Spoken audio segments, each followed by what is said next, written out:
Hello बच्चों, I am Deepak Rathi. Please do subscribe my channel and also like, share and comment.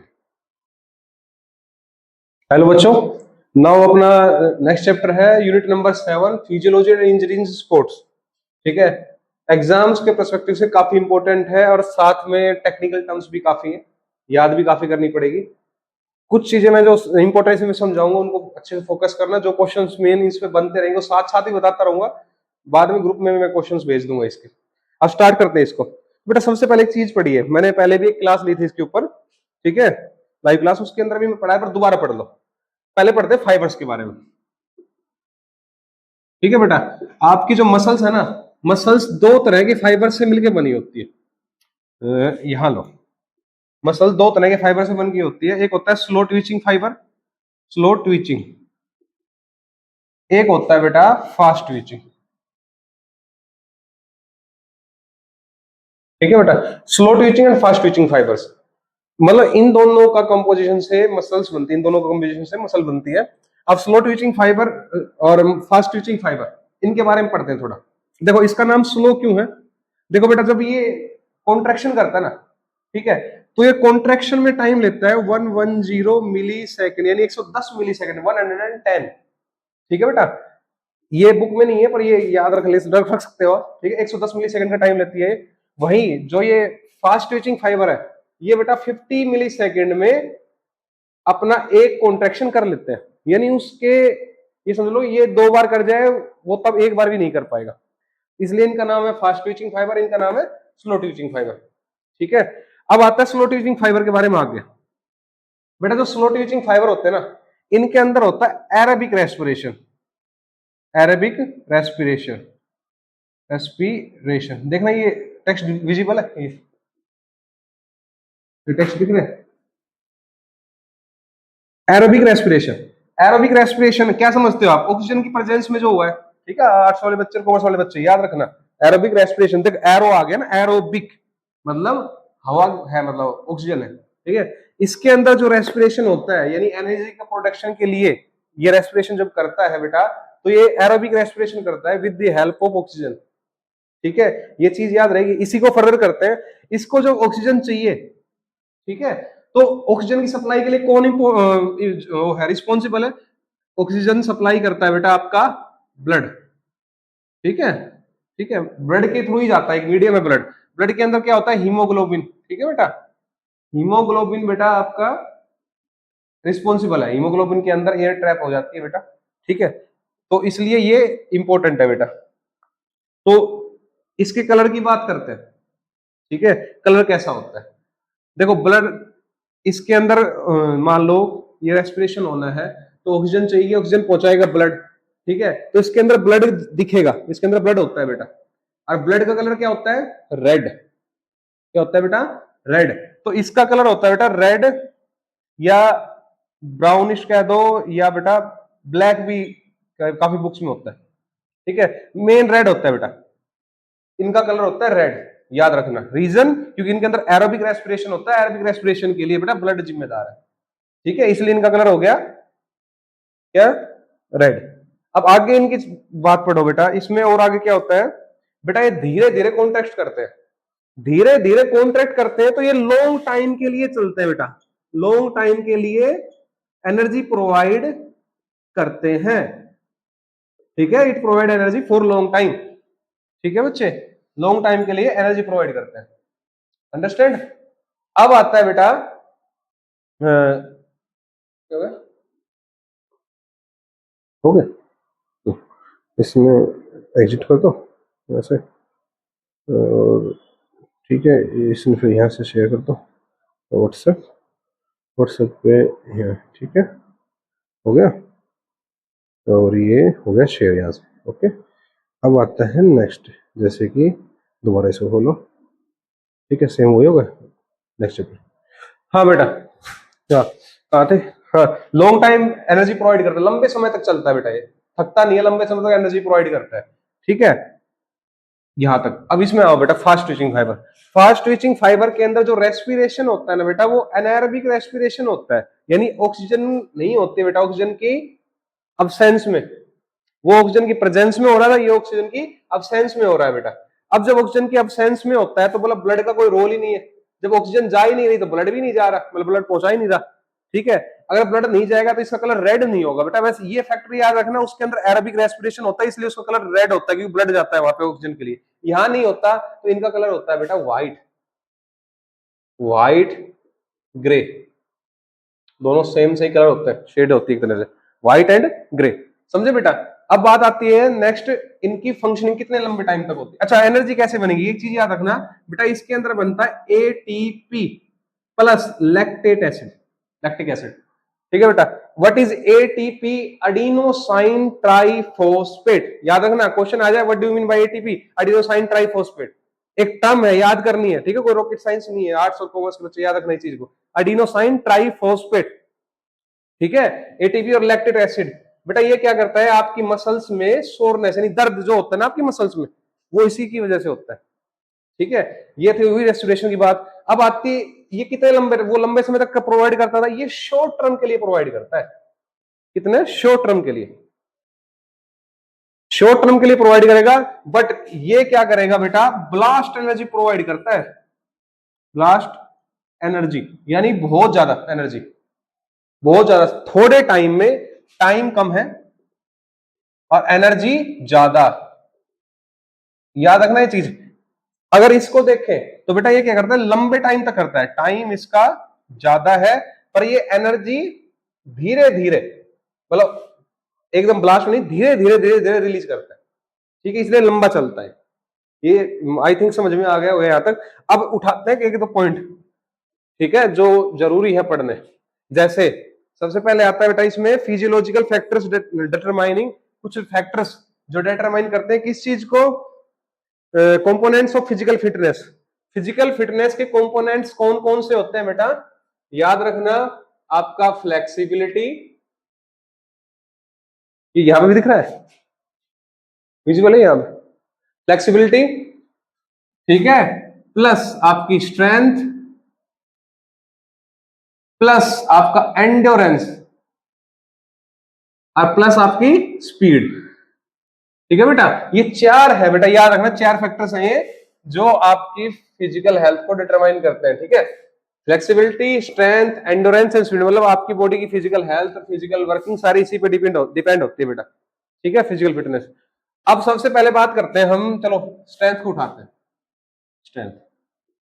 अब strength होता क्या है बेटा, स्ट्रेंथ होता है, देखो इसकी एक वीडियो मैंने इसी प्लेलिस्ट में पहले डाल रखी, स्पेसिफिक इसी चीज पे, ये बस एक मैं रिवीजन सा करवा रहा हूँ हल्का सा, अगर अच्छे से देखना है तो बेटा उसमें मैंने अच्छे से एक्सप्लेन किया है, ठीक है, पर मैं एक बार बेसिक उठा रहा हूँ पीछे से दोबारा। तो स्ट्रेंथ क्या होती है बेटा, ब्लास्ट एनर्जी।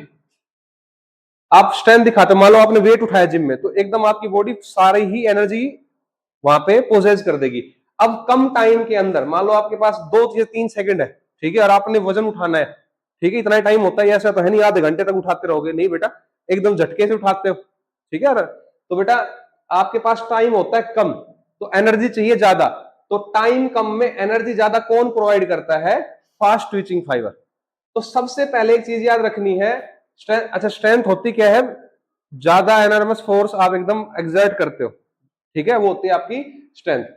अब स्ट्रेंथ के अंदर आपका सबसे पहले इंपॉर्टेंट फैक्टर क्या है कि इसके अंदर फास्ट ट्विचिंग फाइबर काम करते हैं, ठीक है, ये याद रखना, फास्ट ट्विचिंग फाइबर काम करते हैं, समझे।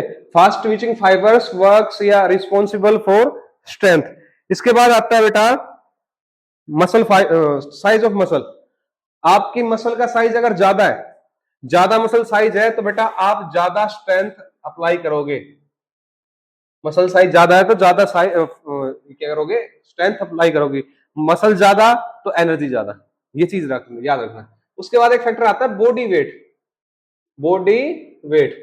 अब जो लोग जिनका बॉडी वेट ज्यादा होता है ना, वो ज्यादा स्ट्रेंथ एक्सर्ट करते हैं in comparison to person who है बॉडी वेट लो। जिनका बॉडी वेट बहुत ज्यादा कम है वो कम स्ट्रेंथ पोजेस करते हैं, ठीक है। तो strength is a factor which depends on body weight, a persons body weight. Next आता है बेटा इसी के अंदर लिम्ब लेंथ, जो लिम्ब लेंथ है हाथ पाओ की जो लंबाई है वो। अब ये कैसे बेटा, जिस इंसान की लिम्ब लेंथ लिख देता हूं मैं, लिम्ब लेंथ। अब जिस इंसान के हाथ पांव बड़े हैं बेटा, ठीक है, उसकी स्ट्रेंथ कम मिलेगी as compare to the person who have shorter limbs. उसके बेटा स्ट्रेंथ एक्सर्ट करने की पावर ज्यादा मिलेगी, ठीक है। इसलिए आपने देखा होगा जो मोस्टली जो वेट लिफ्टर होते हैं, अपने जितने वेट लिफ्टर हैं, हैवी वेट लिफ्टर हैं, चैंपियंस हैं, ओलंपियंस हैं, बेटा उनकी हाइट मोस्टली छोटी होती है, वेट भी ज्यादा होता है, ठीक है। उसके बाद जो फैक्टर इस पे इफेक्ट करता है बेटा, मोस्टली बस यही है, ये चीज याद रखना, ठीक है। ब्लास्ट एनर्जी चाहिए होती है इसके अंदर, फास्ट ट्विचिंग फाइबर काम आएंगे। मसल अगर ज्यादा है, बड़ी मसल का साइज बड़ा है, मसल ज्यादा बड़ी है, तो भी आपको स्ट्रेंथ अच्छी प्रोवाइड होगी। साथ में बॉडी वेट ज्यादा है तो आपकी स्ट्रेंथ ज्यादा प्रोवाइड होगी। लिम्ब लेंथ यानी लिम्ब का मतलब क्या था बेटा, कंफ्यूज मत हो ना, लिम्ब भेड़ का बच्चा नहीं बेटा, लैम्ब होता है। लिम्ब मतलब आपके हाथ पाव, ठीक है। हैंड हैंड लेग्स, कहां से कहां तक, आपके यहां से लेके यहां तक ये हाथ, ठीक है, इनकी डिफरेंस, ठीक है। किसी देखा हो ना कि काफी लोगों के हाथ छोटे होते हैं, मतलब एक छोटा बड़ा नहीं नहीं, दोनों हाथ छोटे होंगे, काफियों के बड़े होते हैं, ठीक है, ये डिफरेंस है बेटा। आई होप ये समझ में आएगा। अब बात आती है एंडोरेंस की। एंडोरेंस को देखो बेटा, एंडोरेंस के अंदर सबसे पहले बेटा, एंडोरेंस है क्या, ये ब्लास्ट एनर्जी नहीं है, इसमें क्या है, धीरे धीरे आपकी मसल लंबे समय तक, बस यही याद रखना है, इसके अंदर लंबे लॉन्ग टाइम, इसके अंदर लॉन्ग टाइम, इसके अंदर टाइम क्या आएगा, शॉर्ट, ठीक है। लंबे समय तक आपको एनर्जी चाहिए होती है। एंड्रेंस के अंदर आता है लंबी रंग, मैराथन रनिंग होगी, ठीक है, गेम्स हो गए जो लंबे चलते हैं, लाइक फुटबॉल, ठीक है, फुटबॉल के अंदर लगातार दौड़ते रहना पड़ता है, मैराथन में दौड़ते रहना पड़ता है, ठीक है। उसके अंदर चाहिए आपको मसल फाइबर जो आपको लंबे समय तक एनर्जी प्रोवाइड करे। और लंबे समय तक कौन से मसल फाइबर एनर्जी प्रोवाइड करते हैं, लॉन्ग टाइम एनर्जी प्रोवाइडर, ये है स्लो ट्विचिंग फाइबर। तो एंडोरेंस के लिए जो फाइबर मसल फाइबर जिम्मेदार है वो है स्लो ट्विचिंग, ये याद रहेगा बेटा, स्लो ट्विचिंग फाइबर्स, ठीक है बेटा। उसके बाद जो फैक्टर इसको अफेक्ट करता है वो आती है बेटा आपकी ऑक्सीजन इनटेक। आप कितनी, मतलब आपकी जो लंग्स है कैसे काम कर रहे हैं, प्रॉपर ऑक्सीजन सप्लाई कर पा रहे हैं नहीं कर पा रहे, आपका ब्लड प्रॉपर सप्लाई कर पा रहा है नहीं कर पा रहा, ये फैक्टर्स भी इसके ऊपर डिपेंड करते हैं। मान लो प्रॉपर सप्लाई ही नहीं हो रही ऑक्सीजन की आपकी बॉडी में, तो रेस्पिरेशन नहीं होगा ढंग से, और रेस्पिरेशन ढंग से नहीं होगा तो ये सारी चीज डायरेक्टली प्रोपोर्शनल है, कनेक्टेड है। रेस्पिरेशन नहीं होगा तो एनर्जी नहीं बनेगी, एनर्जी नहीं बनेगी तो इसका काम ही क्या, उद्देश्य क्या है इसका मन होने का, इसको क्या ही फायदा है, समझे, यहां तक समझ में आया बेटा। उसके बाद है बेटा लैक्टिक एसिड टॉलरेंस। देखो आप लंबे समय तक चलोगे तो धीरे धीरे आपकी बॉडी में लैक्टिक एसिड भी बनना शुरू हो जाता है, तो आपकी बॉडी अगर अच्छे से लैक्टिक एसिड टॉलरेट कर पाती है तो आप एंड्रेंस के अंदर जाने को तैयार हो, ठीक है। एग्जाम्पल दू तो बेटा देख, छोटी सिंपल बात समझो कि बिल्कुल सादी सिंपल, आप दौड़ना शुरू करो, आप 10 किलोमीटर दौड़ के उससे आगे आप नहीं जा पा रहे, क्यों नहीं जा पा रहे, एनर्जी है सब कुछ है पर दौड़ नहीं पा रहे, क्यों, हाथ पैर, सॉरी मोस्टली पैर दुखने लग जाते हैं। वो पैरों का दुखना क्या है, वो पैरों का दुखना यही है बेटा, lactic acid, L means lactic acid, ठीक है बेटा। लैक्टिक एसिड का प्रोड्यूस हो जाना और आपकी मसल्स के अंदर सोरनेस यानी एक तरह से समझो दर्द शुरू कर देना, पेन स्टार्ट करना, ठीक है बेटा। लैक्टिक एसिड अगर आपकी बॉडी अच्छे से वो कर पाती है तो आप और दूर तक दौड़ोगे। मान लो 10 किलोमीटर दौड़ने के बाद धीरे धीरे आप रोज एक्सरसाइज करते हो तो आपकी बॉडी को आदत हो जाती है एकोमुलेशन ऑफ लैक्टिक एसिड, मतलब आपकी बॉडी को सहन शक्ति आ जाती है धीरे धीरे लैक्टिक एसिड के लिए।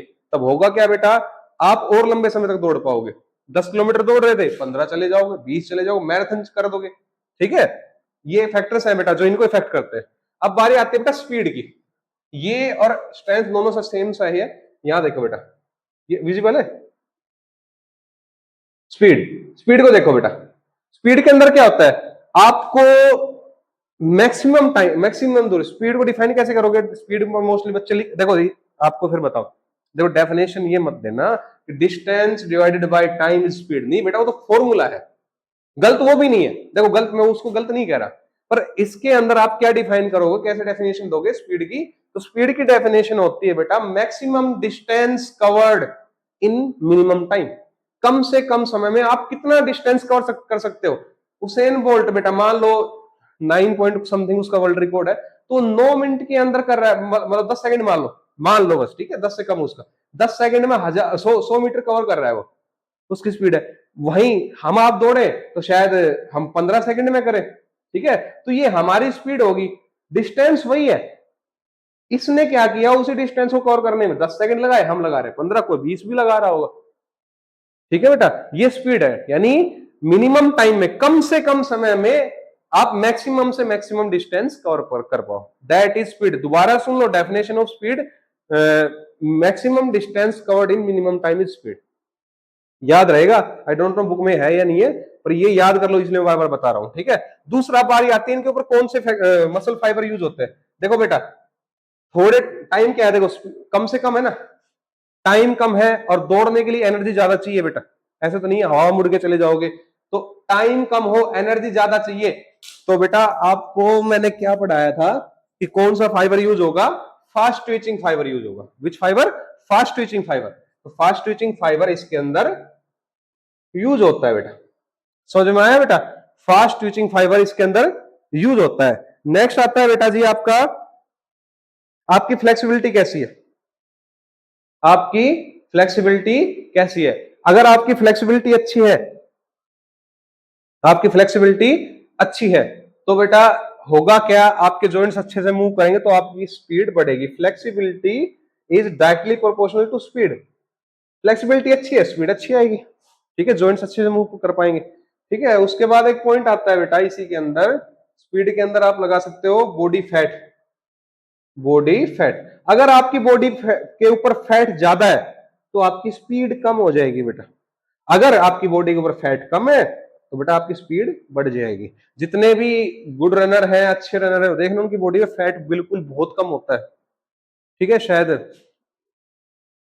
मे बी 10 के आसपास, 10 से नीचे, 10% टोटल वेट का, ठीक है बेटा। ये था आपका स्पीड, ये आपकी स्ट्रेंथ, स्पीड, एंडोरेंस। एंडोरेंस, लंबे समय तक चलना है हमें, धीरे धीरे एनर्जी, रेल की तरह छुक छुक छुक छुक छुक छुक एनर्जी छोड़े जाओ। इसके अंदर स्ट्रेंथ के अंदर ब्लास्ट, बम सा फोड़ दो एनर्जी का, सेम स्पीड के अंदर है, ठीक है बेटा। अब आता है बेटा आपका स्पीड हो गया, फ्लेक्सिबिलिटी। फ्लेक्सिबिलिटी, अब फ्लेक्सिबिलिटी किन चीजों पे डिपेंड करती है। फ्लेक्सिबिलिटी डिपेंड करती है बेटा आपकी मसल की स्ट्रेंथ के ऊपर। मान लो आप किसी, मैं एक एग्जांपल दे रहा हूं, मान लो मैंने इस कंधे की फ्लेक्सिबिलिटी एक्सरसाइज ही की मैंने, ठीक है, फ्लेक्सिबिलिटी चेक करनी है, तो कितना फ्लेक्सिबल होगा भाई, जितनी स्ट्रॉन्ग मेरी मसल है। मतलब अगर मान लो मेरी मसल कमजोर है तो इसके आगे जाते ही क्या होगा, मेरे हाथ में यहाँ पेन होना स्टार्ट हो जाएगा, मसल स्टीयर होना स्टार्ट हो जाएंगी, अगर मसल कमजोर है तो।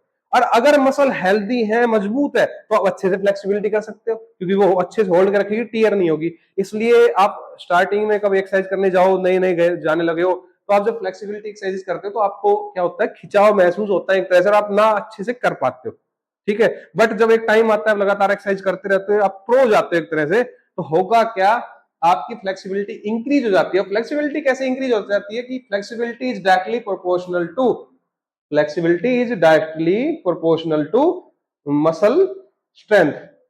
जितनी अच्छी आपकी मसल्स की स्ट्रेंथ है, जितनी मजबूत आपकी मसल है, उतनी बढ़िया आपकी फ्लेक्सिबिलिटी है। क्यों? जब आप फ्लेक्सिबिलिटी करते हो, दो जॉइंट्स मूव करते हैं, वो साइड में है तो मसल ही, तो मसल उनको ब्रेक होने से बचाती है, मसल अपने आप को एक पोजीशन में स्टेबल रखती है। The second point is joint structure. Flexibility depend करती है जॉइंट का स्ट्रक्चर क्या है। 11th क्लास का टॉपिक है बेटा ये, ठीक है। आपको याद हो 11th क्लास में आपके टीचर ने पढ़ाया हो जो भी, कि जॉइंट्स कितने टाइप्स के होते हैं, तो मैं एक दो बताता हूं। देखो जॉइंट्स, जो यहाँ पे आपका जॉइंट है कंधे के अंदर, ये कौन सा है, फ्रीली मूवेबल जॉइंट होता है, सबसे ज्यादा मूवमेंट इसके पास होती है, ये बॉल एंड सॉकेट जॉइंट है, ठीक है। उसके बाद कोनिका जॉइंट, ये होता है हिंज जॉइंट, ठीक है। यहाँ पे भी ये हो गया बॉल एंड सॉकेट, ये नीचे हो गया आपका हिंज जॉइंट, ठीक है। डिफरेंट डिफरेंट जॉइंट्स है। अब जॉइंट्स कैसे इफेक्ट डालते हैं, मान लो हम इस हाथ से एक्सरसाइज कर रहे हैं तो भाई इसकी मूवमेंट भी अच्छी है, कहीं पे भी आप पीछे ऊपर नीचे इसकी क्या कर सकते हो, फ्लेक्सिबिलिटी एक्सरसाइज कर सकते हो। बट मान लो इससे करो आप कि भाई मैं तो इसको नीचे ले जाऊंगा, भाई इसकी रेंज ही नहीं है वहां पे, तो जो जॉइंट्स की रेंज है ना, वो बिल्कुल ही इसको अफेक्ट करते हैं, बिल्कुल। जॉइंट्स रेंज या टाइप ऑफ जॉइंट बोल दो, type of joints affects this, यानी फ्लेक्सिबिलिटी। समझ में आया बेटा? उसके बाद आता है एज एंड जेंडर। बेटा ये पॉइंट याद रखना, एज एंड जेंडर, जितनी छोटी एज होगी उतनी ज्यादा आपके अंदर फ्लेक्सिबिलिटी मिलेगी। एक एज के साथ बढ़ते बढ़ते बढ़ते आपकी फ्लेक्सिबिलिटी बिल्कुल कम हो जाती है, और एक इन दी एंड जब ओल्ड एज में पहुंचते हैं तो देखो फ्लेक्सिबिलिटी बिल्कुल नहीं रहती। ठीक है, अब एज का मैटर समझ में आता है बच्चों, जब जितना छोटी उम्र होगी उतना आपकी फ्लेक्सिबिलिटी होगी, उम्र के साथ साथ फ्लेक्सिबिलिटी कम होती चली जाएगी। बट जेंडर, देखो बेटा जेंडर टॉपिक को इसलिए याद रखना, अगर कभी कोई पूछ भी ले, प्रैक्टिकल में एग्जामिनर पूछ ले, कोई टीचर पूछ ले कि जो आपका जेंडर है ना, जेंडर स्पेसिफिक इसलिए डाला गया कि जो जेंडर के अंदर मेल्स होते हैं उनकी फ्लेक्सिबिलिटी कम होती है एज कंपेयर टू फीमेल्स। ठीक है, मेल्स की फ्लेक्सिबिलिटी कम होती है as compare to females.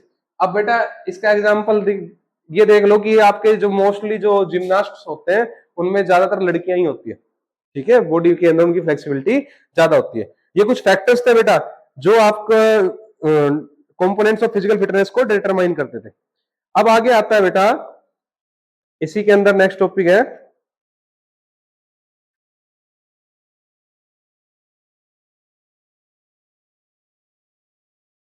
Effect of exercise on muscular system. अब बेटा हम सबसे इंपॉर्टेंट टॉपिक पढ़ेंगे बेटा, इनमें क्वेश्चन आता है। क्वेश्चन क्या आता है, what do you mean bye slow twitching fibre, what do you mean bye fast twitching fibre. अब क्वेश्चन आया what do you mean bye flexibility. अब फ्लेक्सिबिलिटी में क्या लिखोगे कि आपके जॉइंट्स कितना मूव कर पाते हैं। नहीं बेटा, अच्छे से लिखो, ये सारा डिफाइन करो, नंबर कट ही नहीं सकते। स्ट्रेंथ को अच्छे से डिफाइन करो, नंबर कट ही नहीं सकते। एंड्योरेंस अच्छे से डिफाइन करो, नंबर कट ही नहीं सकते। हर चीज को अच्छे से डिफाइन करो, नंबर नहीं कटेंगे। ठीक है, सिंपल। अब स्पीड है, स्पीड में मैंने डेफिनेशन बताई, मिनिमम टाइम में मैक्सिमम डिस्टेंस कवर करनी है। आप ये डेफिनेशन लिख के आ जाओ 2 नंबर में, नंबर कट सकते हैं, ये डिफाइन करो पूरा अच्छे से, कहाँ कटेंगे नंबर। समझे मेरे बच्चे? अब आता है, हाँ, फाइबर्स के बारे में पूछ लेते हैं। मसल्स में फाइबर 2 तरह के, स्लो ट्विचिंग, फास्ट ट्विचिंग, इतना याद रखना। इससे आगे क्या होता है वो आपके सिलेबस में नहीं है। Slow twitching and fast twitching. Slow twitching धीरे काम करते हैं, धीरे चलते हैं, इतना धीरे चलते हैं कि उनकी जो कॉन्ट्रैक्शन स्पीड होती है वो 110 मिली सेकेंड होती है एक कॉन्ट्रैक्शन की। वहीं in comparison to fast twitching fibre, fast twitching fibres की जो स्पीड होती है वो 50 मिली सेकेंड होती है बेटा। ठीक है, कंपेयर कर पा रहे हो कितना फास्ट है। इसी फास्ट टाइम कम ले रहा है इसलिए इसको बोलते हैं फास्ट ट्विचिंग, इसको स्लो ट्विचिंग। उसके अंदर रेस्पिरेशन होता है, एरोबिक रेस्पिरेशन, इसके अंदर एनारोबिक रेस्पिरेशन। एरोबिक रेस्पिरेशन होता है तो बेटा उसके अंदर ब्लड की जरूरत होती है ऑक्सीजन सप्लाई करने के लिए। ऑक्सीजन सप्लाई करने के लिए ब्लड ब्लड चाहिए, तो बेटा ब्लड जाएगा तो कलर कैसा कर देगा, रेड। तो इसलिए उनका कलर होता है रेड, ब्लैकिश, ब्राउनिश। ठीक है बेटा। अब उसके बाद इसके अंदर ब्लड नहीं चाहिए, इसके अंदर एनारोबिक रेस्पिरेशन होती है, इसलिए इसलिए इसके अंदर ब्लड नहीं चाहिए। एनारोबिक रेस्पिरेशन होगी नहीं ऑक्सीजन की, देखो एरोबिक एनारोबिक। एरोबिक जिसके अंदर ऑक्सीजन यूज हो, एनारोबिक जिसके अंदर ऑक्सीजन यूज ना हो। ठीक है, जब एनारोबिक रेस्पिरेशन होती है ना मेरे बच्चे, तो एनारोबिक रेस्पिरेशन में क्या होता है, आपको ऑक्सीजन नहीं चाहिए होती, तब आपकी बॉडी क्या करती है, एटीपी प्रोड्यूस करती है। याद रखना, एटीपी क्वेश्चन आ जाए, what do you mean by ATP, adenosine triphosphate. याद रहेगा, एडिनोसाइन ट्राइफॉस्फेट। ठीक है, साथ में लैक्टिक एसिड, ये प्रोड्यूस होता है। लैक्टिक एसिड कुछ अलग रॉकेट साइंस नहीं है। ठीक है, ये आपके हाथों में, बस ये याद कर लो, हाथों में पैरों में जो दर्द होता है बेटा वो इसी की वजह से होता है। ठीक है, मिट क्यों जाता है दर्द, धीरे धीरे वो गायब। ठीक है, डिस्पर्स। समझे बेटा, ये याद जरूर रखना। फास्ट ट्विचिंग फाइबर क्वेश्चन आता है, what do you mean bye fast twitching fibre, what do you mean bye slow twitching fibre. समझे बेटा। और फास्ट ट्विचिंग फाइबर्स के पार्ट्स भी पढ़े तो बेटा 2 पार्ट्स होते हैं इसके, ए एंड एक्स। बस इतना ही याद कर लो, कोई पूछ भी दे तो उसकी जरूरत नहीं है नहीं। अब बेटा आगे चलते हैं, एक बहुत इंपॉर्टेंट टॉपिक। ठीक है, इतना इंपॉर्टेंट क्वेश्चन तो बेटा यहां से, इसमें भी क्वेश्चन 4-5 बना बता दिए मैंने, और ये जो मैं बता रहा हूं इससे भी काफी क्वेश्चंस आते हैं।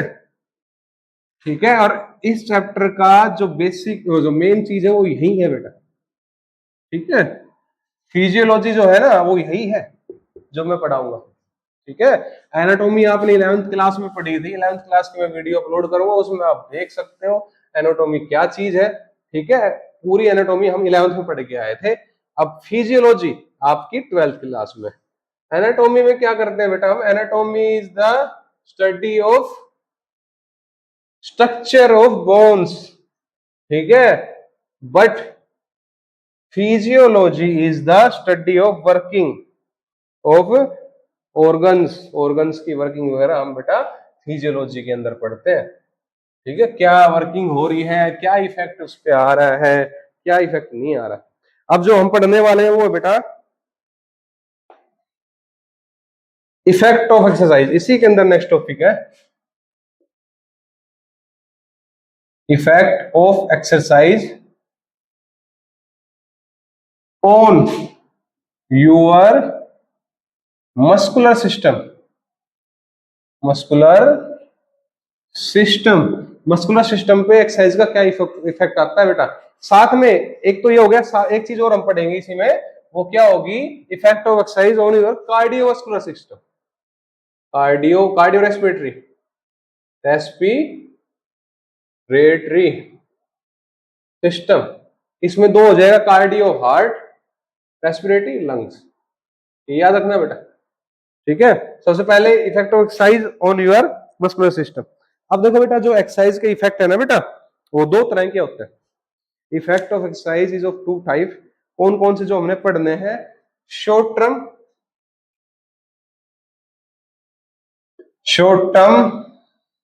why does on other hand it is long term,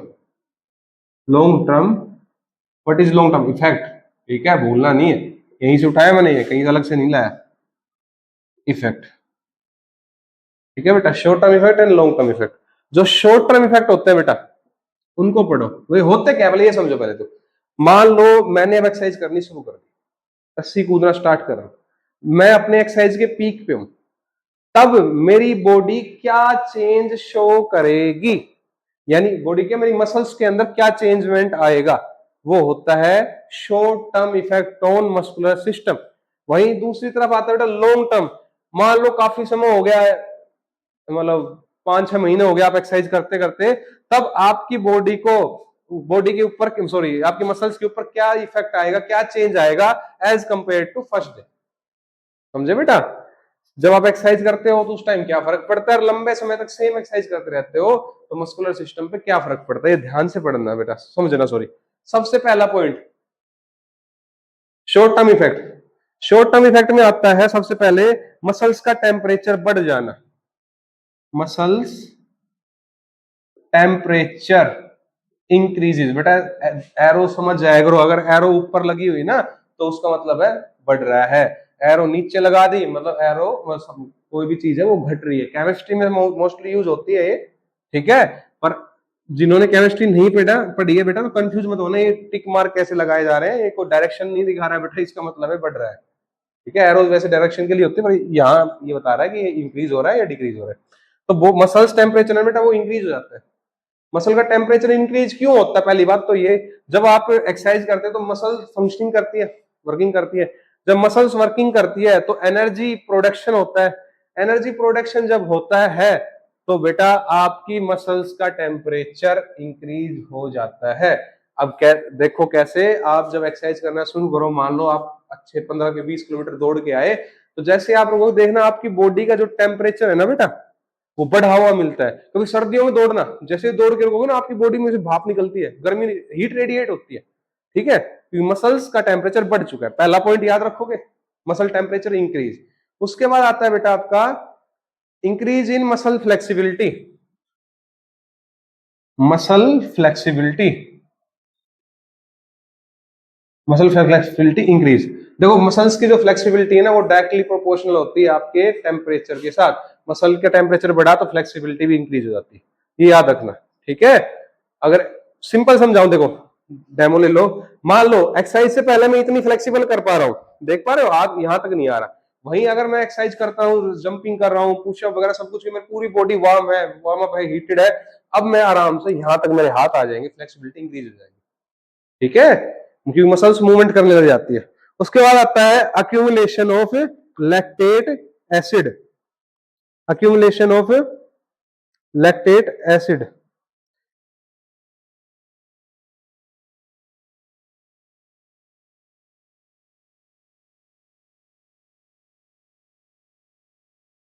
आपकी मसल्स के, हाँ, accumulation of lactate acid. Third, sorry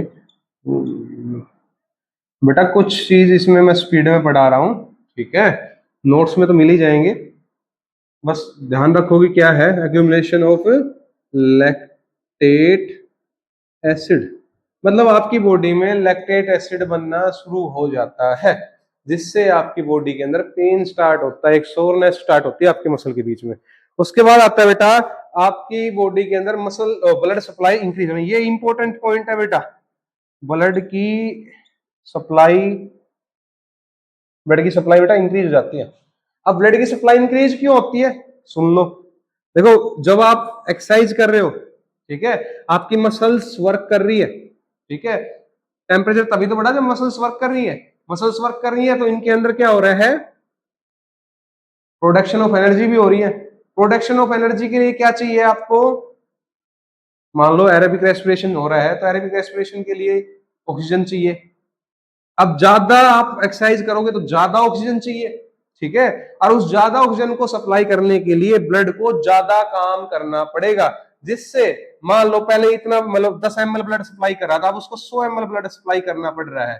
अब 100 ml ब्लड, पहले 10 ml जहां जा रहा था एरिया में, वहां 100 ml जा रहा है, मतलब जा तो रही है ऑक्सीजन, तो 10 गुना ऑक्सीजन क्या हो गई, बढ़ गई। समझे, ऐसे इसका ऑक्सीजन सप्लाई बढ़ जाती है। उसके बाद आता है बेटा micro tears in muscle fibre. Micro tears in muscle fibre next point है, micro tears in muscle fibres. अब मसल्स फाइबर के अंदर माइक्रो टीयर्स मतलब बेटा जो आपकी मसल का फाइबर, सिंपल समझ लो, ये मसल फाइबर मान लो जब आप एक्सरसाइज करते हो ये टूट जाता है, टीयर्स आ जाते हैं इसमें, समझे। अब ये सबसे इंपॉर्टेंट पॉइंट है, याद रखना कि जब आप एक्सरसाइज करते हो तो एक्सरसाइज करने कुछ टाइम के बाद आपकी जो मसल्स है उनका साइज बढ़ जाता है, ठीक है बेटा। आप अभी ये देखो आपकी जो मसल्स हैं बेटा उनके अंदर माइक्रोटीयर्स आ जाते हैं, ये थे वो, साइज क्यों बढ़ता है वो अभी लॉन्ग टर्म में पढ़ाऊंगा बेटा मैं, ठीक है। तो ये थे short term effect on our, किस पे, मस्कुलर सिस्टम। दो तरह के इफेक्ट होते हैं, short term and long term. तो short term effect on muscular system, याद रहेगा, ठीक है।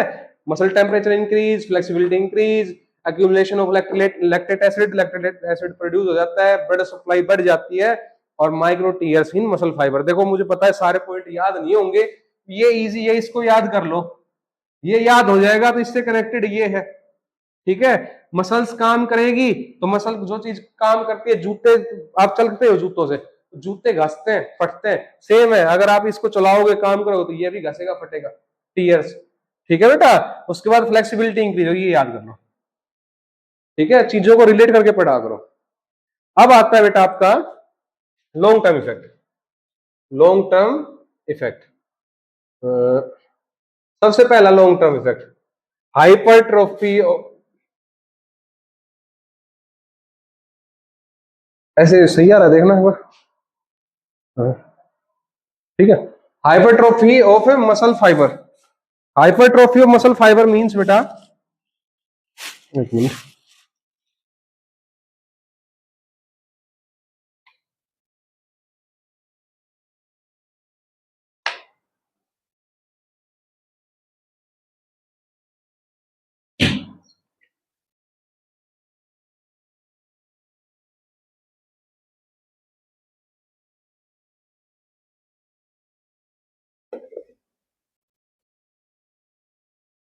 हाँ हाँ, हाइपरट्रोफी।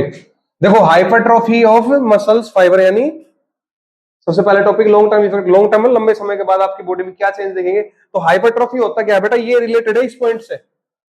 जब आपकी मसल्स टूट जाती है, ब्रेक डाउन हो जाती है, या टीयर्स आ जाते हैं उसमें, तो वो दोबारा रीजनरेट करती है with the help of protein, ठीक है। जब वो दोबारा रीजनरेट करती है तो आपकी मसल का फाइबर, मैं एग्जांपल के लिए बता रहा हूं, मान ले पहले इतना था तो कंपैरिजन में थोड़ा सा साइज बढ़ा देती है, ठीक है। बात क्या कर रहे हैं कि हाइपरट्रोफी क्या होती है, हाइपरट्रोफी होता है बेटा आपकी मसल का साइज बढ़ जाना। ये टर्म देखो याद करनी जरूरी है, हाइपरट्रोफी मसल फाइबर याद नहीं रहती तो पर ये जरूर याद रखना कि लॉन्ग टर्म में आपकी मसल का साइज बढ़ जाता है, ठीक है। प्रोटीन से हील होता है आपकी बॉडी और आपका साइज बढ़ता है मसल्स का, इसलिए बेटा बॉडी बिल्डर्स प्रोटीन ज्यादा कंज्यूम करते हैं, कि ज्यादा एक्सरसाइज से उनकी ज्यादा मसल ब्रेक होती है। ज्यादा मसल ब्रेक होती है तो बेटा दोबारा रिकवरी के लिए वो प्रोटीन ज्यादा लेते हैं, जिससे आपके मसल्स फाइबर तक प्रोटीन अच्छा पहुंचता है, जिससे वो अपना साइज अच्छे से ग्रो कर पाते हैं। पहला पॉइंट समझ में आया। The second point is second point है बेटा, मसल्स की है जो स्ट्रेंथ वो इंक्रीज हो जाती है बेटा, मसल स्ट्रेंथ। अब स्ट्रेंथ मैंने क्या पढ़ाया था बेटा, याद है? हाउ मच फोर्स, देखो स्ट्रेंथ की definition, how much force a muscle exert in a short time, छोटे से समय में आपकी मसल कितना फोर्स एग्जर्ट कर सकती है, that is strength, muscle strength. ठीक है, तो बेटा आपकी मसल की स्ट्रेंथ बढ़ जाती है। स्ट्रेंथ क्यों बढ़ती है बेटा? पहला पॉइंट और दूसरा पॉइंट इंटर रिलेटेड है, अगर साइज ज्यादा होगा तो मसल की स्ट्रेंथ भी बढ़ेगी, समझ में आया बेटा? उसके बाद नेक्स्ट पॉइंट आता है बेटा, आपकी मसल्स की एफिशिएंसी अच्छी हो जाती है, मसल्स की एफिशिएंसी।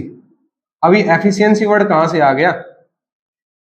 ठीक है, आप गाड़ी चलाते हो, मान लो आपकी मोटरसाइकिल है, सॉरी, 1 लीटर में 10 किलोमीटर चल रही है, वहीं एक मोटरसाइकिल ऐसी है जो 1 लीटर में 20 किलोमीटर चल रही है, तो दूसरे वाले की एफिशिएंसी क्या है?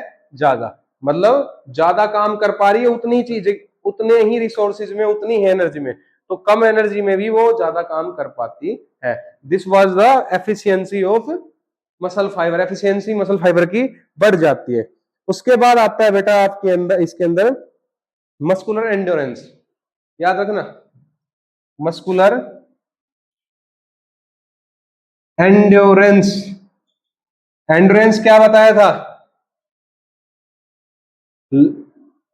सेम उसे कनेक्ट कर लो, मसल फोर्स लगाती है लंबे समय तक लिए, यहां शॉर्ट टाइम था, वहां लॉन्ग टाइम के लिए एक कांस्टेंट फोर्स लगाती है, दैट इज एंड्योरेंस। ठीक है बेटा, तो आपका मस्कुलर एंड्योरेंस इंक्रीज हो जाता है। उसके बाद आता है बेटा आपका डिलेज फैटिग,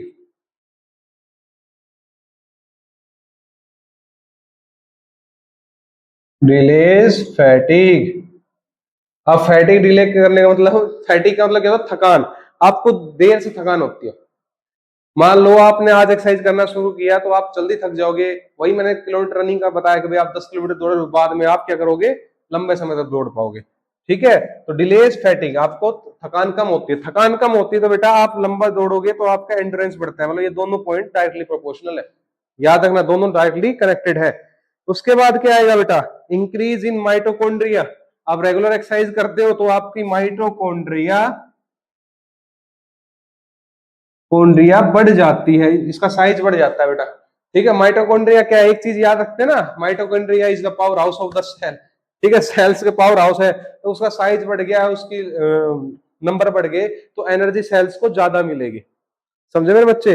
ये थे बेटा आपके long term effect on muscular system. अब एक चीज इसमें और आती है, कनेक्टिव टिश्यू। कनेक्टिव टिश्यू क्या करते हैं? उनका कनेक्टिव टिश्यू का स्ट्रेंथ अच्छी होती है बेटा, आपकी मसल्स के अंदर जो कनेक्टिव टिश्यू है बेटा, वो और मजबूत हो जाते हैं, मसल को और अच्छे से पकड़ के रखते हैं मजबूती से, ताकि वो जल्दी से फटे ना। तो ये था बेटा लॉन्ग टर्म इफेक्ट। ठीक है, तो ये लॉन्ग टर्म, वो शॉर्ट टर्म, याद रहेंगे बेटा। ठीक है, ये जरूर याद रखना। हाइपरट्रॉफी क्वेश्चन आ जाता है, what do you mean bye hypertrophy of muscle? ठीक है, अब इसमें क्वेश्चन क्या आएगा? इसमें क्वेश्चन बनेगा बेटा लाइक कि what effect define, या what do you mean by the effect of exercise on muscular system? Right short term effect, right long term effect, तो ऐसे लिखना पड़ेगा बेटा ये। ठीक है बेटा, डिफाइन कर सकते हो, एक चीज मैंने डिफाइन की इसमें। अब आगे चलते हैं, अब आता है आपका कार्डियो रेस्पिरेटरी। देखो कंप्लीट एक साथ बोला गया होगा कि भाई ये कार्डियो रेस्पिरेटरी एक टॉपिक पढ़ा, नहीं बेटा, तो कंफ्यूज मत होना, कार्डियो मतलब दिल से रिलेटेड, दिल, ठीक है, नहीं हार्ट। ठीक है बेटा, तो आपके हार्ट के ऊपर क्या इफेक्ट आते हैं, long term and short term, वो पढ़ेंगे। उसके बाद बेटा हम पढ़ेंगे effect of exercise on respiratory, मतलब आपके रेस्पिरेटरी सिस्टम कौन सा होता है? लंग्स के ऊपर बेटा। ठीक है, तो अब शुरू करते हैं। सबसे पहले आपका effect of exercise on your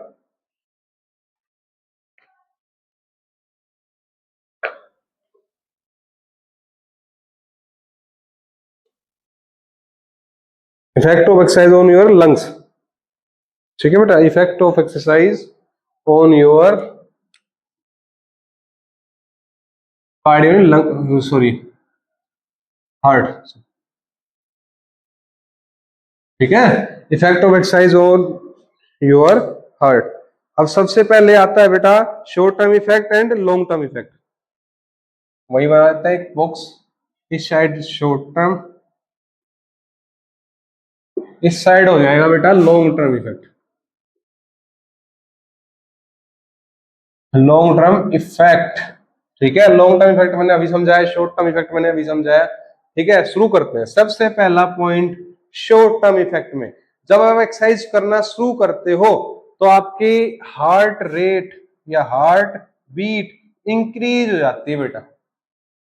ठीक है, मान लो पहले आपका हार्ट 72 टाइम्स बीट करता था 1 मिनट में, अब कितना करेगा depending on the intensity of exercise, पर 72 तो नहीं करेगा, इससे ज्यादा करेगा, इससे ज्यादा करेगा। क्यों करेगा?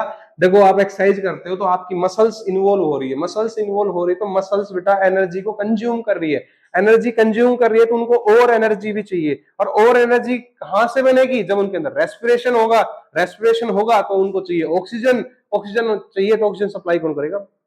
ब्लड। समझ में आया? ये पॉइंट याद रखना, ब्लड क्यों चाहिए, ठीक है, इसकी हार्ट बीट क्यों बढ़ती है। सेकंड पॉइंट इज बटे इंक्रीज इन ब्लड सर्कुलेशन। इसी से सिंपल पूरा डायरेक्टली प्रोपोर्शनल है इसके, कि अगर आपकी हार्ट बीट बढ़ेगी तो ब्लड का सर्कुलेशन भी बढ़ेगा। मान लो पहले 72 हार्ट बीट्स थी आपका, एग्जांपल के लिए बता रहा हूं, एग्जैक्ट डाटा नहीं है ये, मान लो 1 लीटर ब्लड आपका हार्ट पंप करता था, सर्कुलेट करता था, अब आपकी हार्ट बीट 110 हो गई, एक क्या इतना ही करेगा? नहीं, इंक्रीज हो जाएगा ना। मान लो पहले 1 लीटर था, अब शायद 2 लीटर हो जाए, 2 से ज्यादा हो जाए, 2। ठीक है बेटा, तो आपका ब्लड का सर्कुलेशन क्या होगा? इंक्रीज, ब्लड सर्कुलेशन, यहां याद रहेगा बेटा ये, ब्लड सर्कुलेशन इंक्रीज। अब नेक्स्ट आपका आता है increase in blood pressure, BP, blood pressure. Blood pressure कितने टाइप्स के होते हैं? सिस्टोलिक एंड डायस्टोलिक, याद रहेगा, सिस्टोलिक डायस्टोलिक। सिस्टोलिक प्रेशर क्या होता है बेटा? जब आपका हार्ट कॉन्ट्रैक्ट करता है ना, कॉन्ट्रैक्ट करते ही जब वेन्स पे जो सॉरी हार्ट, आपके जो हार्ट्स के जो पास वो है कैपिलरीज है, वेन्स है, आर्टरीज है, उन पे जो प्रेशर फील होता है दैट इज सिस्टोलिक। डायस्टोलिक जब हार्ट कॉन्ट्रैक्ट फील रिलैक्स करता है, कॉन्ट्रैक्ट करेगा तो सिस्टोलिक, नहीं तो डायस्टोलिक। समझे बेटा? ये होता है ब्लड प्रेशर। तो ब्लड प्रेशर क्यों बढ़ेगा?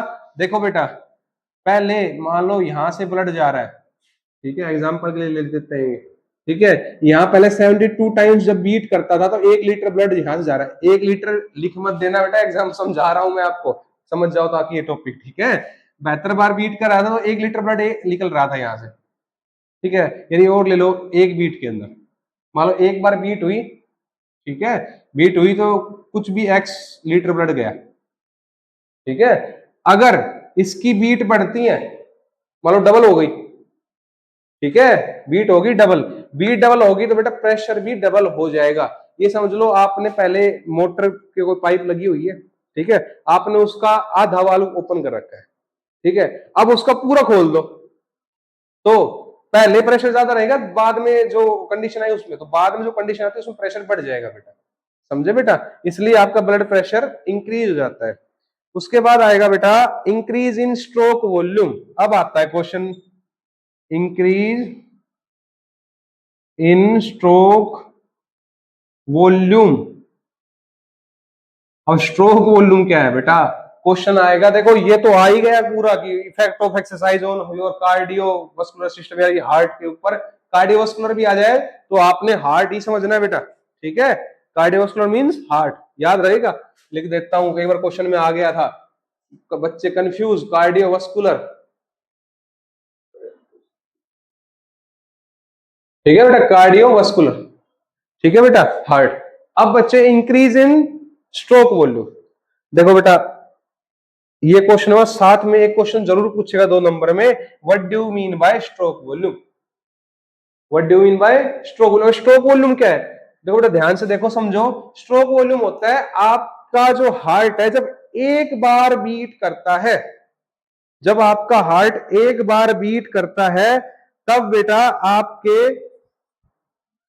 जो आपका हार्ट है वो बेटा कितना ब्लड पंप कर देता है हार्ट से बाहर। मान लो ये हार्ट है, ठीक है, विजुअल है यहाँ पे, विजुअल है, ठीक है। अब ये हार्ट है मान लो इतने साइज का, अब इसको मैं कॉन्ट्रैक्ट करूंगा तो इसके अंदर जितना वॉल्यूम का ब्लड था वो बाहर निकल गया, मान लो एक्स वॉल्यूम था, ठीक है बेटा। तो जितना वो मतलब सीधी सी बात है, स्ट्रोक वॉल्यूम होता है जब आपका हार्ट एक बार बीट करे, एक बार धड़के, जब एक बार धड़कता है तो कितना ब्लड पंप कर देता है, दैट इज स्ट्रोक वॉल्यूम। याद रहेगा, एक बार धड़कने का क्या होता है, स्ट्रोक वॉल्यूम। अंडरस्टैंड? जब आपका हार्ट एक बार धड़केगा तो वो होता है stroke volume.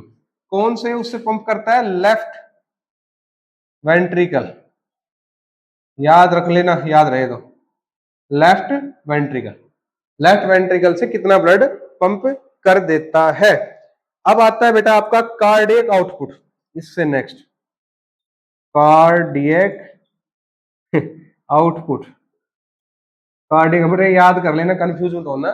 Cardiac stroke volume जब एक बार बीट करता है, कार्डियक आउटपुट क्या होता है, जब आपका हार्ट कम से कम जब 1 मिनट, जब आपका हार्ट 1 मिनट के लिए बीट करता है ना बेटा, आपका हार्ट 1 मिनट के लिए बीट करता है तो जितना ब्लड वो पंप कर देगा वो होता है आपका कार्डियक आउटपुट। मतलब 1 मिनट में जितना, 1 मिनट में जितना आपका हार्ट ब्लड को पंप कर रहा है ना वो होता है आपका कार्डियक आउटपुट।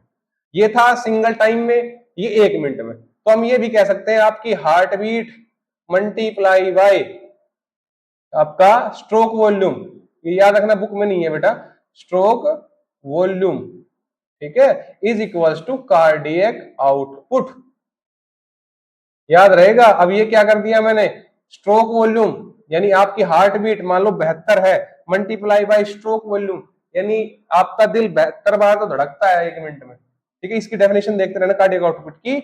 और स्ट्रोक वॉल्यूम यानी एक बार में कितना ब्लड पंप करता है, मान लो 10 ml किया उसने, जस्ट फॉर रेफरेंस, तो टोटल आपकी कार्डियक आउटपुट होगी 720 ml पर मिनट, ये कार्डियक आउटपुट है और ये आपका स्ट्रोक वॉल्यूम है। याद रहेगा 72 is stroke volume and 720 ml is cardiac output, ठीक है बेटा। ये तो था बेटा आपके शॉर्ट टर्म इफेक्ट, याद रहेंगे। अब बारी आती है लॉन्ग टर्म इफेक्ट की। लॉन्ग टर्म इफेक्ट में सबसे पहले आपका हार्ट का जो साइज है ना बेटा वो बढ़ जाता है, साइज, रेगुलर एक्सरसाइज करते हो, ठीक है, हार्ट भी एक मसल है, ठीक है, तो उसका हार्ट कौन सी मसल है, कार्डियक मसल, ठीक है बेटा। हार्ट का साइज क्या कर जाता है, इंक्रीज रेगुलर एक्सरसाइज से। उसके बाद आता है बेटा पॉइंट, अब एक चीज इसी में सोचो, हार्ट का साइज इंक्रीज होगा ना तो आपका स्ट्रोक वॉल्यूम भी बढ़ेगा, स्ट्रोक वॉल्यूम। अब स्ट्रोक वॉल्यूम मैंने क्या पढ़ाया था, जब आपका हार्ट यानी हार्ट का भी लेफ्ट वेंट्रिकल जब एक बार में ब्लड पंप करता है वो होता है आपका स्ट्रोक वॉल्यूम। अब स्ट्रोक वॉल्यूम कैसे बढ़ा बेटा, हार्ट का साइज अगर बढ़ गया है तो स्ट्रोक, देखो हार्ट का size is directly proportional to stroke volume. एक छोटी चीज से पंप करो, अब पहले इतना था अब हार्ट बड़ा हो गया, अब इसमें थोड़ा ब्लड आ गया इसमें ज्यादा, समझे बेटा, तो आपका स्ट्रोक वॉल्यूम बढ़ जाता है। और stroke volume is directly proportional to cardiac output, यानी next is cardiac output increases, ठीक है, कार्डियक आउटपुट इंक्रीजेस। कैसे बेटा, देखो कार्डियक आउटपुट का फॉर्मूला क्या लिखा था मैंने, heartbeat multiply by stroke volume is equal to आपका कार्डियक आउटपुट। अब अगर आपका स्ट्रोक वॉल्यूम बढ़ा है, फॉर्मूला यहां लिख लेते हैं, stroke volume multiply by heartbeat, आपकी 1 मिनट में कितनी बार दिल धड़कता है, equals to cardiac output, CO means cardiac output, ठीक है। दोनों की डेफिनेशन जरूर याद रखना। अगर आपका एक चीज बताओ, स्ट्रोक वॉल्यूम बढ़ जाए तो आपका कार्डियक आउटपुट भी बढ़ जाएगा, कंफ्यूज नहीं होना, और इजी ले लो इसको। मान लो पहले आपका स्ट्रोक वॉल्यूम 10 ml था, हार्ट बीट 72 थी, तो पहले कितना हो गया 720, अब आपका स्ट्रोक वॉल्यूम बढ़ के बेटा 20 हो गया मान लो, ठीक है, इंक्रीज हो गया, ये नॉर्मल कंडीशन थी, अब इंक्रीज कंडीशन बता रहा हूं, बीट 72 टाइम्स ही कर रहा है, तो कितना हो गया बेटा 720 मल्टीप्लाई बाई 2 1440, ठीक है बेटा, इंक्रीज हो गया ना। तो इससे क्या पता चलता है, stroke volume is directly proportional to cardiac output, stroke volume बढ़ा तो कार्डियक आउटपुट बढ़ेगा, और stroke volume is directly proportional to heart का साइज। अब पूरी बात पढ़ो, heart size is directly proportional to stroke volume and it's directly proportional to cardiac output. ये याद रखना बेटा, ये याद कर लोगे, ये 3 पॉइंट अपने आप याद आएगा, ये छोटी सी लाइन याद कर लो, ठीक है बेटा। अब नेक्स्ट आता है बेटा इसका low level of accumulation of lactate acid. लंबे समय तक एक्सरसाइज करने से आपकी बॉडी के अंदर लैक्टेट एसिड का एक्यूमुलेशन कम हो जाता है, यानी आपकी बॉडी अडेप्ट कर लेती है, अब धीरे धीरे लैक्टेट एसिड का एक्यूमुलेशन कम हो जाता है। फिर आता है बेटा ब्लड प्रेशर, ब्लड सर्कुलेशन क्या होना, इंप्रूव होना, ब्लड प्रेशर इंप्रूव होना। आपका जो ब्लड प्रेशर है बेटा बीपी वो अच्छा हो जाता है, बीपी इंप्रूव। और ब्लड प्रेशर इंप्रूव के बाद आता है ब्लड सर्कुलेशन।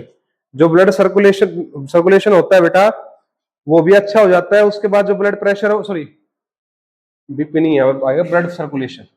आपका ब्लड सर्कुलेशन अच्छा हो जाता है, ठीक है। साथ में आपका जो ब्लड प्रेशर है वो डिक्रीज हो जाता है बेटा, इंक्रीज नहीं डिक्रीज। डिक्रीज क्यों होता है, जो हार्ट है बेटा वो बीट कर रहा है, ठीक है।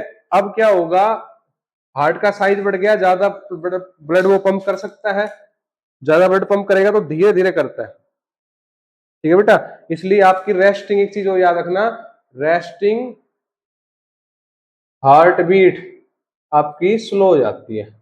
इसलिए आपने देखा हो किसी खिलाड़ी की रेस्टिंग हार्ट बीट बेटा वो 72 नहीं होती, वो 50 से भी नीचे चली जाती है, एथलीट्स की 40 भी चली जाती है। वो यही रीजन है, सप्लाई तो उतनी ही करनी है, साइज बढ़ गया है तो क्या करेगा भाई। पहले मान लो 10 लीटर की बाल्टी थी आपके पास, वो आपको 20 बार घेरनी पड़ती थी, जब जाके कहीं 200 लीटर जाता था। अब आपकी बाल्टी बदल के 10 लीटर की कर दी, अब आपने कितनी बार घेरनी पड़ेगी, कैलकुलेट कर लेना, ठीक है। ये है बेटा इसका सीक्रेट, ये याद रखना बेटा इसको। अब नेक्स्ट चलते हैं बेटा, नेक्स्ट आपका आता है effect of exercise on your respiratory system. Effect of exercise on your respiratory system. Topic थोड़ा लंबा हो गया पर जरूरी भी है बेटा, मिस मत करना इसको, पढ़ना जरूर है।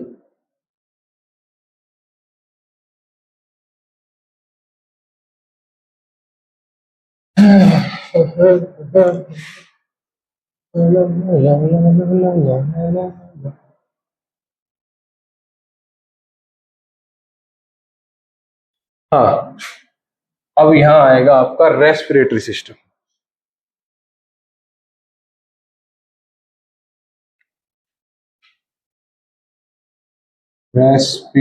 रेस्पिरेटरी सिस्टम, स्पेलिंग याद रखना बेटा, ठीक है। स्पेलिंग में गड़बड़ मत कर देना, ठीक है। सबसे अच्छा सब्जेक्ट होता है फिजिकल एजुकेशन, मैं इसलिए नहीं कह रहा, मैं पढ़ाता हूँ, होता ही है, ठीक है। अब सबसे पहले सेम वही शॉर्ट टर्म और फिर लॉन्ग टर्म।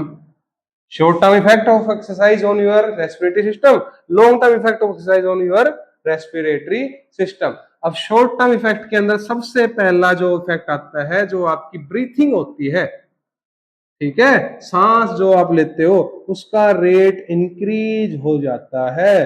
अब मान लो आप नॉर्मल सांस ले रहे हो, एक मिनट में 20 बार सांस लेते हो, ठीक है। तो क्या होगा, जब आप एक्सरसाइज करना शुरू करोगे तो आपकी रेस्पिरेशन रेट क्या हो जाएगा, बढ़ जाएगा। यानी अब आप 20 से लेकर 30 बार करोगे, ठीक है। जब आप इसलिए एक्सरसाइज करते हो तो आपको जो सांसें चढ़ती है ना, सांस चढ़ना होता क्या है, जो आपके लंग्स, अब नॉर्मल हूं मैं, अब ये क्या हुआ, मैं जब एक बार सांस लेना था वहां 2 बार ले रहा हूं, मतलब रेट क्या हो गया, इंक्रीज हो गया। जब आप एक्सरसाइज करते हो तो आपका रेस्पिरेशन रेट बढ़ जाता है। अब ये बढ़ता क्यों है, ये भी सुन लो बेटा। ये इसलिए बढ़ता है, जब आप एक्सरसाइज करते हो तो आपकी मसल्स को एनर्जी चाहिए। एनर्जी कौन प्रोवाइड करेगा, ब्लड प्रोवाइड करेगा, कि ब्लड के अंदर हीमोग्लोबिन है, उसके अंदर ऑक्सीजन है, ठीक है। अब ब्लड के अंदर ऑक्सीजन मिक्स होगी, उसके लिए हेल्प कौन करते हैं, आपके लंग्स करते हैं बेटा, ठीक है। अगर वो कम ऑक्सीजन करेंगे उसमें, सॉरी ब्लड में मिक्स करेंगे तो कम ऑक्सीजन पहुंचेगी, एनर्जी नहीं पहुंचेगी, तो अल्टीमेटली मसल्स ब्रेक डाउन हो जाएगी, धीरे धीरे थक जाएगी फैटिक से। बट जब ब्लड एक्सरसाइज करते हो, ब्लड का सर्कुलेशन बढ़ता है तो आपकी सांसें इसलिए तेज हो जाती है ताकि ज्यादा से ज्यादा ऑक्सीजन को इनटेक कर सके। ज्यादा ऑक्सीजन इनटेक करेंगे तो क्या होगा, वो आपके ब्लड में ज्यादा मिक्स होगी और वो ज्यादा सप्लाई होगी। याद रहेगी ये पॉइंट। उसके बाद आता है बेटा नेक्स्ट पॉइंट, आपका टाइडल वॉल्यूम इंक्रीज होता है। अब बेटा क्वेश्चन आ सकता है कि what do you mean bye tidal volume. तो बेटा टाइडल वॉल्यूम होता है अमाउंट ऑफ एयर, ठीक है, इनहेल्ड एंड एक्सहेल्ड। जितनी सांस आपने अंदर खींची और जितनी सांस आपने बाहर निकाली वो होता है टाइडल वॉल्यूम। तो इसमें क्या होता है बेटा, जब आप एक्सरसाइज करते हो तो आपका टाइडल वॉल्यूम इंक्रीज हो जाता है बेटा। टाइडल वॉल्यूम इंक्रीज, आप ज्यादा सांस लेते हो, आपके लंग्स फुल कैपेसिटी पे काम करते हैं, ज्यादा लंग सांस लेने की वजह से आप ज्यादा सांस छोड़ो, अंदर तो रखोगे नहीं उसको, सांस तो बाहर छोड़नी है, ठीक है, बाहर छोड़ते बेटा CO2 हो जाता है, अंदर जाता है ऑक्सीजन होती है, इतना रहता है बेटा, ठीक है। उसके बाद आता है बेटा rate of exchange of gases increases, rate of exchange of gases increases. अब ये क्या है, पल्मोनरी फंक्शन एक तरह से, रेट ऑफ, आपका जो लंग्स है बेटा, जब आप सांस लिया आपने, इनहेल किया, तो आपकी जो एल्वियोली होती है बेटा, वहां पे जो ऑक्सीजन है वो हीमोग्लोबिन के अंदर एंटर कर जाती है और हीमोग्लोबिन से CO2 निकल जाती है। बस यही पार्ट, द मतलब एग्जिट ऑफ CO2 और एंट्री ऑफ ऑक्सीजन, ठीक है बेटा, या change of gases is exchange of gases, ठीक है, पल्मोनरी फंक्शन के अंदर आता है। जब आपके लंग्स के अंदर ज्यादा सांस चलती है तो ज्यादा ऑक्सीजन अंदर जाती है और ज्यादा CO2 बाहर आती है, यानी उनका रेट, मिक्स रेट बढ़ जाता है। जल्दी जल्दी क्या करती है वो, एक दूसरे की पोजीशन चेंज करती है, O2 जाती है CO2 निकलती है, O2 जाती है CO2 निकलती है। यही है last point, rate of exchange of gases increase हो जाता है। गैसेज मतलब ऑक्सीजन की बात हो रही है बेटा, ठीक है, गैसेज मतलब हम सांस लेते हैं उसमें सारी गैसेज होती है ना, इसलिए गैसेज लिखा है बेटा। नेक्स्ट आता है बेटा long term effect. Long term effect में सबसे पहले आएगा बेटा आपका increase efficiency of muscle, respiratory muscle. जो आपकी रेस्पिरेटरी मसल है, ठीक है बेटा, वो होता है आपका ये रेस्पिरेटरी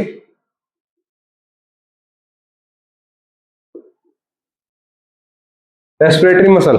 अब रेस्पिरेटरी जो मसल्स है, इनकी एफिशिएंसी अच्छी हो जाती है।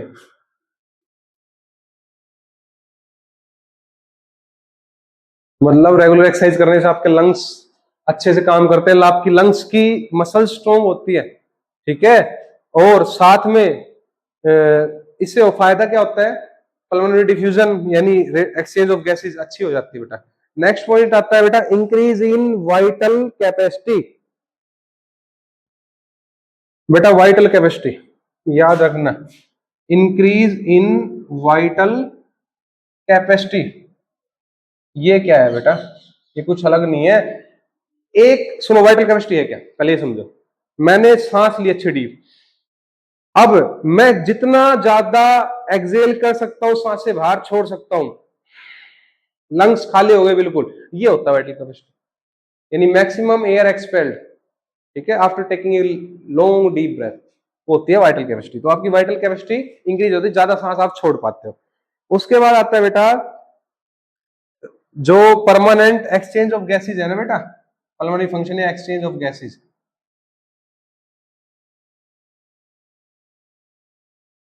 बेटा ये इंप्रूव होते हैं इनका फंक्शन, मतलब परमानेंट ही आपके जो लंग्स है वो अच्छे से ऑक्सीजन को मिक्स करते, ब्लड के साथ मिक्स करते, CO2 को निकाल देते हैं, ठीक है, इनकी एफिशिएंसी अच्छी हो जाती है। फिर आता है बेटा decrease in resting rate of respiration. अब जो आपका रेस्पिरेशन था, मान लो 12 आप रेस्पिरेट करते थे, सांस लेते थे 1 मिनट में, तो अब वो घट जाएगा। क्यों? क्यों एक्सचेंज ऑफ गैसेज अच्छा हो रहा है, ठीक है, आपके लंग्स ज्यादा ऑक्सीजन ले पा रहे हैं, ठीक है। तो होगा क्या, जितनी आपकी बॉडी को सप्लाई उससे ज्यादा हो रहा है, तो ये अपनी वर्किंग को थोड़ा स्लो कर देते हैं, ज्यादा कहाँ लेके जाएंगे, ठीक है। तो मान लो ये 12 से और नीचे चला जाएगा एग्जाम्पल। उसके बाद आता है increase residual volume. Residual volume क्या होता है बेटा, याद रखना, पूछ लेगा ये, रेजिडुअल वॉल्यूम। अब रेजिडुअल वॉल्यूम क्या होता है बेटा, जब आप मैक्सिमम सांस बाहर निकाल देते हो तब भी आपके लंग्स में हवा बचती है, वही है रेजिडुअल वॉल्यूम। यानी रेजिडुअल वॉल्यूम इंक्रीज हो जाता है, यानी जब आप एक्सरसाइज अच्छे से करते हो, लंबा टाइम हो जाता है करते करते, तो आपके लंग्स के अंदर जो रेजिडुअल वॉल्यूम बढ़ जाता है, मतलब सांस कंप्लीट छोड़ने के बाद भी थोड़ी सांस अंदर बचती है, थोड़ी ज्यादा बचती है। ये थे बेटा effect of exercise on your cardiovascular system. Cardiovascular system मतलब हार्ट, और रेस्पिरेटरी सिस्टम मतलब आपके लंग्स की बात हो रही है, याद रखना बेटा। क्या बात हो रही है? लंग्स। भूल मत जाना इन चीजों को, ठीक है बेटा। ये पॉइंट याद रखना, समझे बेटा। अब नेक्स्ट एक टॉपिक आता है बेटा, physiological changes due to ageing. बुढ़ापे से क्या क्या आपकी बॉडी के अंदर फिजियोलॉजिकल चेंजेस आते हैं, ठीक है। ड्यू टू एजिंग यानी बुढ़ापे से आपकी बॉडी के अंदर कौन कौन से फिजियोलॉजिकल चेंजेस आते हैं।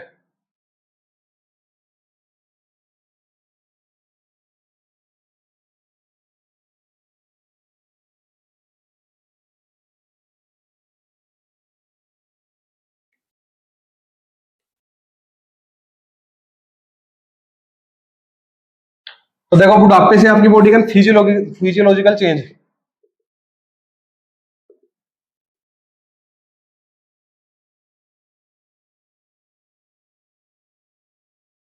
देखो एजिंग तो एक प्रोसेस है जिसको हम रोक नहीं सकते, तो चलता रहता है बेटा, ठीक है। बुढ़ापा तो आना ही आना है, तो उसके साथ फिजियोलॉजिकल नहीं, फिजियोलॉजिकल चेंजेस क्या क्या आएंगे। सबसे पहला याद रखना मसल्स के बारे में। जो आपकी मसल्स हैं वो कमजोर हो जाएगी बेटा, ठीक है। मसल्स क्या होगी, कम। बुढ़ापे के साथ साथ आपकी मसल्स क्या हो जाती है बेटा, कमजोर हो जाती है। साथ में आपके मसल का साइज है वो भी कम हो जाता है। मसल कमजोर होगी, साथ में कमजोर होने मतलब मसल की स्ट्रेंथ कम होगी, डिक्लाइन होगी, साथ में मसल का साइज भी कम हो जाता है। उसके बाद है बेटा आपका बोन डेंसिटी।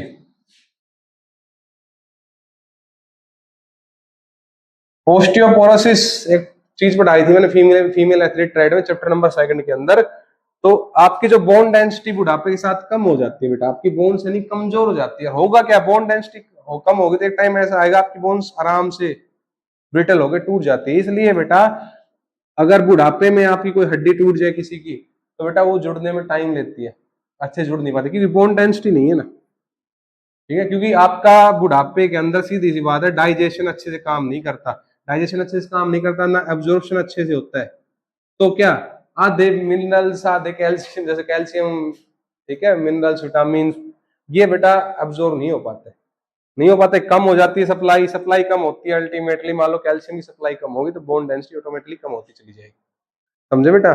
उसके बाद आता है बेटा आपका नेक्स्ट पॉइंट, रेस्पिरेटरी सिस्टम के अंदर चेंज आना। अब रेस्पिरेटरी सिस्टम के अंदर चेंज क्या आता है बेटा, जो आपके rate of exchange of gases थे ना, जितनी जल्दी O2 जा रहा था, CO2 निकल रहा है, वो स्लो जाता है बेटा, उसकी फंक्शनिंग स्लो जाती है। स्लो फंक्शनिंग होगी, ऑक्सीजन की कमी होगी, ऑक्सीजन की कमी होगी तो बेटा आप तेज सांस लेने लग जाते हो, ठीक है बेटा, ये चेंज भी आता है। और नेक्स्ट चेंज है बेटा इसी के अंदर आपका डाइजेस्टिव सिस्टम मैंने पढ़ाया, ठीक है। फ्लेक्सिबिलिटी, बुढ़ापे के साथ आपकी फ्लेक्सिबिलिटी